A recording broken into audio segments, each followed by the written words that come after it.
Well, good afternoon, everyone. Welcome to our Coaching Cafe. It's Natalie Ashdown here with you. And today our topic is I put myself on a performance plan. So it's great to see you all coming on the line.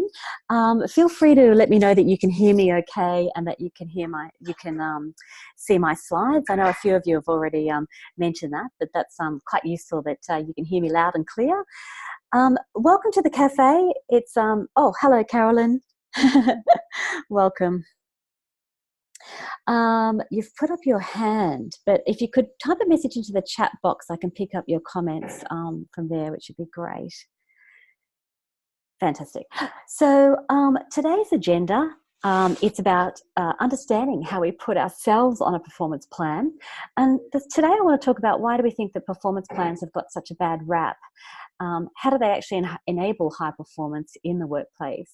And I want to give you our very easy template that we actually use and that we've introduced to people.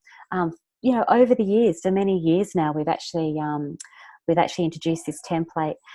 For those of you that are new to the Coaching Cafe, this is really about creating a community where we create a shared learning experience. We actually learn from each other. And we can have some thought-provoking conversations as well. The way we do that and the way we interact is by popping messages into the chat box. So if you'd like to share messages, you can put them into the chat box, share your comments by sticking them into the chat box, and then we can pick them up as we go along. If you are coming back and you've attended a few of our coaching cafes, I can see there's quite a few regulars on the line. Welcome back to you. It's great to have you here. And I look forward to picking up your comments as we go along. So this is just a short half-hour session where we can really focus on a topic, we can interact together and learn from each other as we go. So here we go. I love this. I love this picture actually from Leonard Bernstein, the famous composer. To achieve great things, two things are needed: a plan and not quite enough time. And I think that's actually the case, if you'd agree, that all of us find. I think actually having a plan in place for me, for those of you that know me, I am all about the plan. So having a plan in place actually allows us to achieve great things. And of course, that deadline and the time frames keep us accountable. So I really like that quote. So it's interesting to me when we're delivering our coaching programs, this topic comes up quite a lot actually. So when we're talking about coaching for high performance, quite often the conversation then turns to people who are underperforming, and what do we do about underperformers? And even though we're trying to focus on how do we shift, lift, grow, build people in the workplace, bring out the best in people in the workplace, the conversation always comes to, well, what do you do with the underperformers? And it often turns to performance plans and the discussions around performance plans. Feel free to jump in and tell me what your thoughts are around this as well. But we have found actually that performance plans, if you're put on a performance plan, that's normally associated with underperformance. That you're going on a performance plan or a PIP, particularly a PIP, a performance improvement plan, because you're underperforming. PIPs in the workplace are often implemented as a last resort. It could be because the performance that we're expected from you is unclear, so we haven't made it clear the expectations, or it's well overdue for us to actually put that in place. In our experience, we're finding that when this happens, managers are taking a telling approach. So I'm going to tell you what I think you need to do to increase or raise or change your performance. Most of the conversations are about your underperformance. So I need to tell you how you can improve and what I expect you to do, which of course leads to quite a lot of lack of buy-in from the staff member or from the employee. So our experience with it over the years has been that, the managers, and we've talked about this in our performance coaching webinars as well, that where the employee is writing the plan, I beg your pardon, where the manager has to write the plan and the employee doesn't have that buy-in, then it can be a really long, drawn-out process that leads to people, instead of being motivated, they actually become demotivated. And you've all probably heard me talk about kind of the slippery slope then. We're on the slippery slope in terms of performance. So it's always interesting to me that performance plans in the workplace, they seem to have a bad rap. As I said, they're associated with underperformance, as opposed to where we could really use performance plans, which is in everyday high performance. And that's why we titled this webinar, I Put Myself on a Performance Plan, because what I did was actually sat down and went, right, I want to be high performing in my workplace. There's stuff that I want to achieve. What does that look like in terms of me achieving high performance?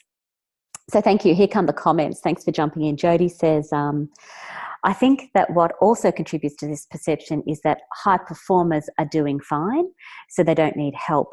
Yeah, true, isn't it? So high performers are doing well. They don't actually need a plan, do they? Or a performance plan.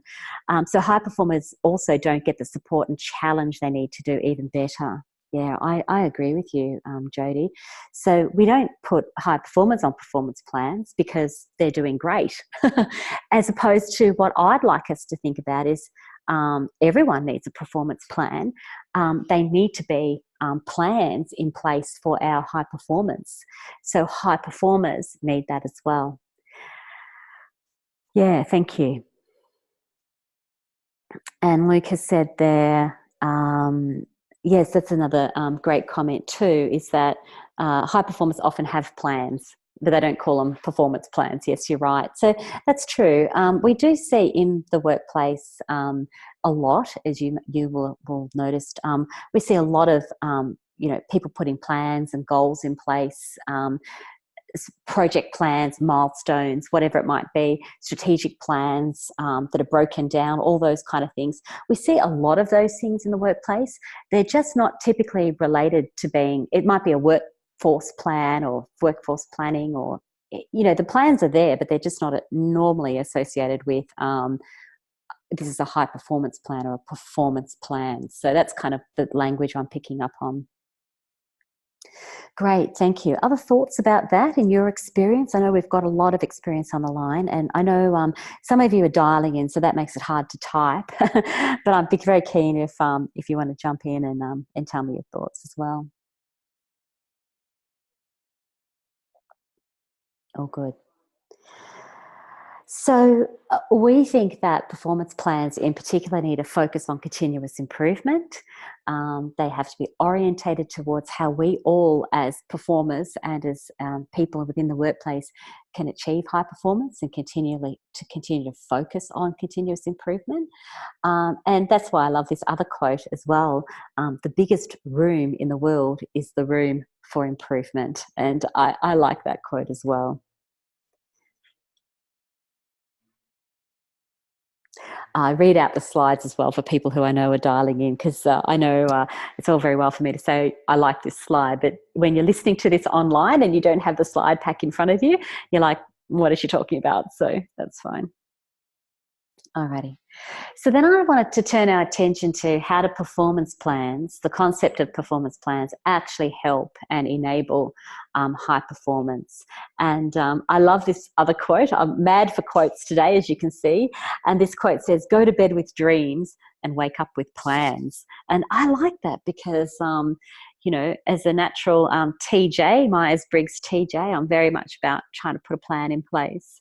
Probably the issue that I have is quite often I've always been given feedback that those plans need to be articulated. So I need to share my vision. I need to write out what I think I'm doing and share that with my team. There's one thing to have those plans in your head and cooked up in your head. But what I found I needed to do, and that was the feedback that I was receiving from my team and different, feedback surveys that I'd done, it was actually saying, we want to see it. We want to see what the plan is. We want to be accountable to the plan. So I put much more effort over the last 2 or 3 years in actually documenting what we're trying to achieve. And, you know, it's about being held accountable to that as well, and how we can actually do that. I know right now, I've got, you know, there's a plan in my head, and I know right now that it's time to document that new plan as well, which I haven't done. So I'm not trying to make out like, oh, I'm all perfect on this. It is about documenting where we want to go and from our high performance and whose role is it and who's playing what role in that plan. So a performance plan gives us clear goals, it's targeted, it gives us clarity and it gives us focus. It allows us to measure things quite specifically. It's there, as I mentioned, in black and white, so it's in front of people, it's articulated. The last time I did this, I sent this to my team and I said, this is my performance plan, this is what I'm aiming to achieve. It provides accountability, so when we all sit down together, we're accountable to what we're achieving. It's quite motivational because for me, I'm ticking off milestones, I'm achieving big tasks. It allows recalibration, which I think is really important. If the plan needs to change, if the environment's changing, if circumstances have changed, then that is a plan that is a live plan.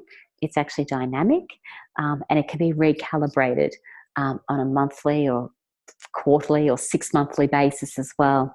So quite often we see in the workplace annual performance appraisals, annual performance evaluations, annual performance development plans. More and more companies are trying to make those live, actually. I've seen some research recently where people are implementing apps. So the performance plans are live on your app, like, you know, on your phones or on your computers.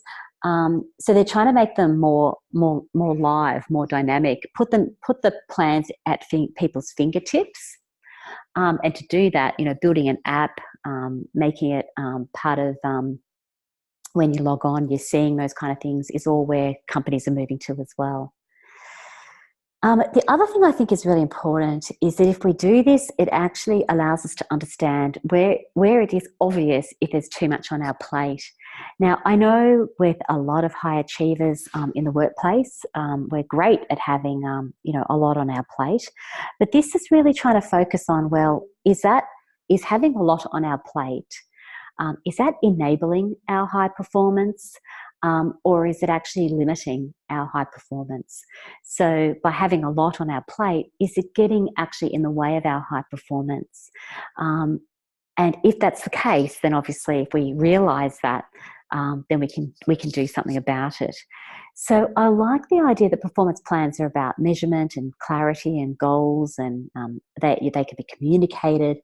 I like the idea that they are motivational, but I like the idea, for those of you that have heard the webinar on looking at the R in SMART goals, looking at the reality and realistic in SMART goals. We did that webinar a couple of weeks ago. It actually, these plans help us become realistic, so that we can see if we've got too much on our plate and we can do something about that as well. So let me know if any of that's resonating with you, what your thoughts are about that. Have you got a plan yourself? I'll just pause for a couple of minutes while you can have a think about it. Tell me what's coming up for you as well.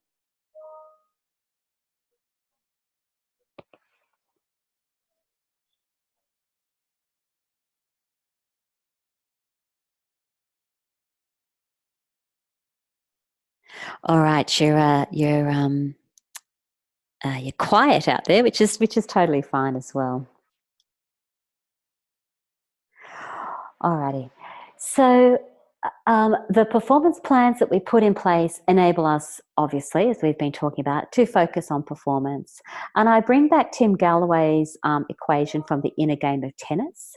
And those people that know me or have known Open Door for a long time, a lot of our influence around coaching has come from, these original equations that we then turned into coaching models. And Tim Galloway, as some of you may or may not know, worked with Sir John Whitmore in the early days of implementing coaching into the workplace.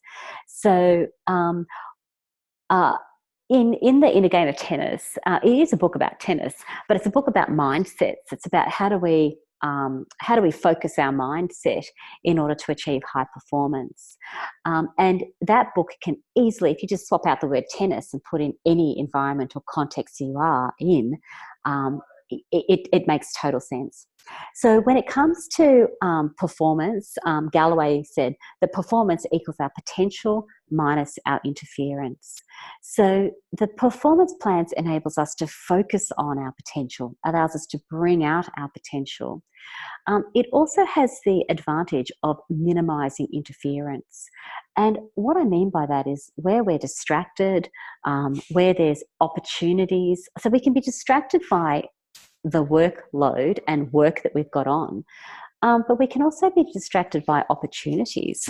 So if we see opportunities that come up, if they're not part of the plan, then it can actually mean that we need to park it, rather than jumping at butterflies and jumping at all these opportunities. So it actually, in some ways, allows us to park it and then minimises the interference, and then allows us to actually focus on our plan and focus on our performance and our high potential. So I like the idea that when you think about these equations, that the performance plan is helping us in two areas. First of all, to maximise our potential in terms of what we're working on, being clear, etc., etc. But then, minimising the interference. If we're focused on the plan, it minimises the interference. It's very good if you can coach your clients around this as well. So I know there's a lot of coaches on the line. It's very good if you can coach your clients around this. I'm often pulling out our simple matrix, and clients are thinking about, if they don't have something in place, what that might look like. And in doing that, in actually putting the matrix in place, the template in place, they are starting to minimize and get rid of the interference because they're getting more focused on what they need to focus on. It's been particularly useful for me from that perspective. Remembering, though, that the plans are dynamic, they're live. So if a massive opportunity comes up, or you need to turn, or you need to, particularly of those of you that work in government organisations, where things are changing, if there's a new change of direction, if there's a new director that's got new ideas, if there's a change in direction, if there's a change in government, if there's a change in your environment, that means our plans, need to respond accordingly. I think it gives people certainty. It gives them more certainty, it gives them more confidence that people know where they're going.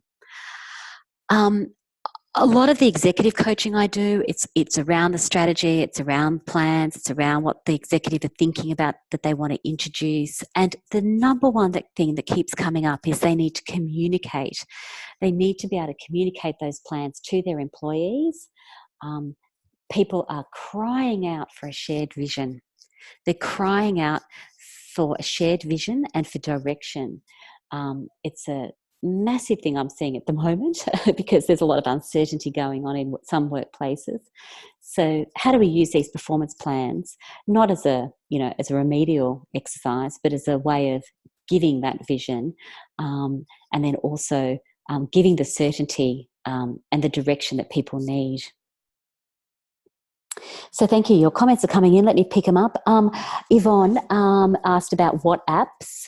So to tell you, I don't specifically know what apps people are using. That's something, actually, a research that I was actually going to do to find out more about it. The reason why I brought up apps is because there's a couple of research papers I've read recently that are talking about the trends in HR. And the trends in high performance, trends in organisational behaviour and organisational capability. And those research papers actually referred to the use of technology to to keep people's capability at their fingertips, and they referred to apps. So that organisations have actually built um, like apps, internally specific applications that people have on their phones that track their goals, that track their plans, that track their metrics, that track feedback, all this kind of stuff. So it's something that I've just only recently started to see come out in the research, and something I need to find out more about. Yeah, I don't have an exact name for you at this point. Ken says, particularly like that plans are able to be recalibrated. Yes, I agree with you, Ken. I love the word recalibrate, because it doesn't mean, throw it out. It means calibration. It means rechecking. It means making sure that we're still on track, making sure that this is important, asking those questions, and, having the courage to change if that's actually not the case. Leanne says, "What's the matrix you use?" Thank you. I'm about to show you. So it's very simple, and I'll show you the matrix we use, and you can take a screenshot and recreate it for yourselves. Yeah, fantastic. Any other comments you might have about anything we've discussed so far? Please feel free to share. It's great to be picking up your ideas. Alrighty. I love another couple of quotes for you. So this says that a good plan is iterative. If plan A doesn't work, I actually love this quote. I've used this a few times actually in workshops. Going, well, if plan A doesn't work, the alphabet has 25 more letters. So stay cool. So sometimes people talk about, we have a bit of a laugh about plan A and plan B. And I said, well, don't forget that the alphabet's got a lot more letters than just that. So it's going back to what Ken said, that, a good plan is actually iterative. A good plan is something that we can continue to work on.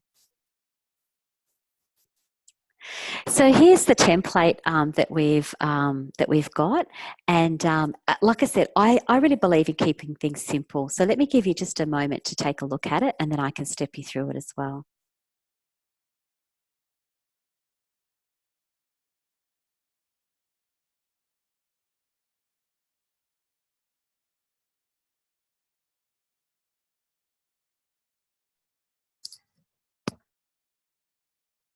Oops, sorry about that. I somehow muted myself. So with the template, it's totally easy. It's just a few columns, um, and and what it is, it's basically looking at your name, the period that you're looking at, and the period is important because it does depend on what period works for you. So, and what period works for the people that you're coaching. So some people put in place performance plans, or plans that are like 6-month plans, or 12-month plans. For me, I prefer like 8 weeks or 12 weeks. So putting in place a plan that says, what are we going to achieve over the next 3 months? What are we going to achieve over the next 8 weeks or 12 weeks? Bearing in mind that these performance plans become a breakdown of your bigger strategic plan. So if you've got a strategic plan in place, if you've got a overall guiding document in place about what you want to achieve, then these performance plans break down underneath that. So that's where these plans can actually be like a 8-week period, a 12-week period. For me, that seems to work because I kind of focus my time in those kind of blocks, but it's up to you about what you think might work for you. Basically, we've got down the left-hand side, you've got your key deliverables, or the area or the objective that you're focusing on. Key projects that actually come up underneath that. You've got week commencing, so just put in week 1, week 2, week 3, week 4, the date that the week commences, and then the plan gets filled out by actually putting in what it is you're going to achieve on a week by week or fortnightly, or basically what are the things that you're going to achieve as you go along.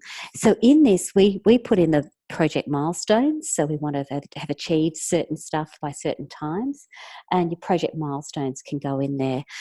My preference is that you're putting your milestones in, or the goals in, as opposed to like the really low level detail. But it's up to you how you actually want to use it.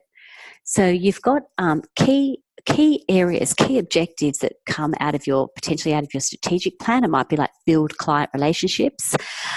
What are the key projects you've got going under those topic headings? And then what's the week by week actually look like? So to share with you what my plan looked like. So this is the plan I put in place. I just took a snapshot of one I put in place a little while ago now. So we talked about key things that we wanted to deliver from a business point of view were strongly and consistent in marketing and communications, where that was kind of the heading. We said we want to build, we want to be strong, we want to consistently add value to existing clients and attract new people. And to achieve that, we wanted to put in place the coaching cafes, which is what we're doing now. And we wanted to put in place a leadership series. So you can see there that we actually put down, you can see what I'm doing there is I'm starting to populate the table going, right, on a weekly basis, we're doing a cafe. And then on a monthly basis, we're putting in place a leadership series. And as a matter of fact, this is the matrix that we used when we went out to all of you and said, let's put the coaching cafes in place. This was the matrix that was actually underpinning that's what we were doing. That's the matrix that was that was the plan that we had. And now, we're running the coaching cafes every week. So as part of the plan here, it also had, make sure that get the coaching cafes ICF certified, so that people could receive continuing coach education units. We've now had our whole program has been reaccredited with the ICF. So all of these sessions that you're doing, you're able to achieve CCEs with the ICF from that. So I just wanted to show you this, just to show you that it's live, and you can see that what the aim was that we want to consistently and strongly continue to add value. We want to be adding value to you as our precious alumni, and then use that as a way of attracting new people to it as well. At the time, we had a very big exercise going on with mapping and compliance and some IT. So that was around the Cert 4. We were doing an enormous new project with new workbooks and new mapping and new content. And so the Cert 4 was on a project plan as well, on a performance plan as well. It's fantastic to look back on these plans, actually, when I just use this as a snapshot. It's just so great to look back on these plans because you can see what you've achieved as well, which is a really great way of using them. Of course, I've deleted a lot of detail from this just from a confidentiality point of view, but it was all under the heading of exceptional delivery. So what do we need? So that was we had our key deliverable areas were exceptional delivery, adding value and continuous communication. And our theme around the deliverable was product development. So it was around continuous improvement and acting upon feedback so that we continue to add value. So you can see like there are broad key deliverables there, the things that are coming out of our strategic plan, and then the key projects underneath that we're pulling off to enable that. So it's quite exciting. I feel a bit, I feel like, I feel it's lovely, as I said, to be able to look back on what you've achieved. And I also feel a bit of tension because if the plan's not in place, like if you don't have the 8-week or the 12-week plan that you're in place, for me, I feel a bit of tension that that's not in place. So job to do, basically.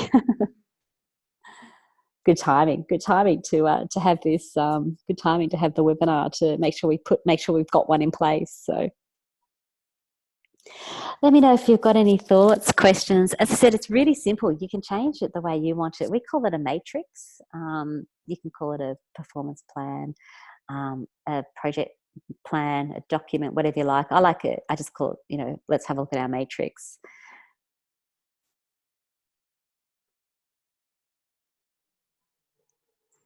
Any other questions at all? Thoughts, comments?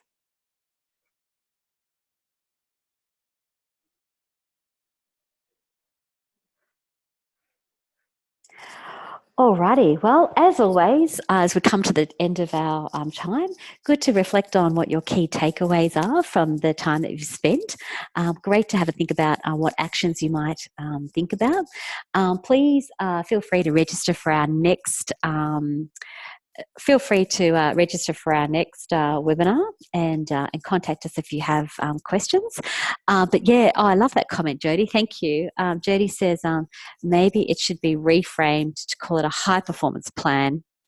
Yes, I like that. So let's not call it a performance plan. Let's call it a high performance plan. That's really great. Thank you. Thank you. Leanne, you're welcome. She says, thank you for the template. Easy to fill out and simple is best. Yes, I agree. You can put that plan together just in a Word document or Excel spreadsheet or something like that. The thing is also is then you can send it around to people. So share it with people. I printed mine. I carry it with me. I highlight it, what I've achieved. I update it. So I scribble on it. I update it. I show it to people. It's a live document. I carry it around with me. I also put one in place for running because I wanted to build up a running plan. So, there was a plan basically in place to be able to run a certain distance. And hang on, sharing is paused. I don't know how to bring it to the front now. So I had a running plan in place as well, using exactly the same template. Yeah, hopefully you can see that now. Caroline says, fantastic matrix to keep you focused. Yeah, that was what it was all about. And it's also, as I mentioned, it's really, really good to work out if you've got way too much on your plate. So if you're stacking too much in this month, or you're stacking too much into next month, or you're going to be on holidays, or whatever it might be, then cut yourself a slack, move those tasks or move those big deliverables down the track a little bit, see what that makes and what that does to your stress levels, how that just makes things easier to achieve. It makes things more realistic, and that's what we're really aiming for. Great. Alrighty, well, thanks everyone. If you're listening to this on Fridays, happy Friday to you. Happy weekend if you're listening to it in the car. Drive safely, and feel free to share with any ideas you have or thoughts and comments you've got on our Facebook page. Connect in if you need those CCE points, your continuing coach education points for the ICF. And most importantly, happy Friday. Thanks, Jody. Happy Friday to you too. Most importantly, I look forward to seeing you at our next coaching cafe next week. And most importantly, enjoy your coaching. So I'll say goodbye for now. Thank you for joining me.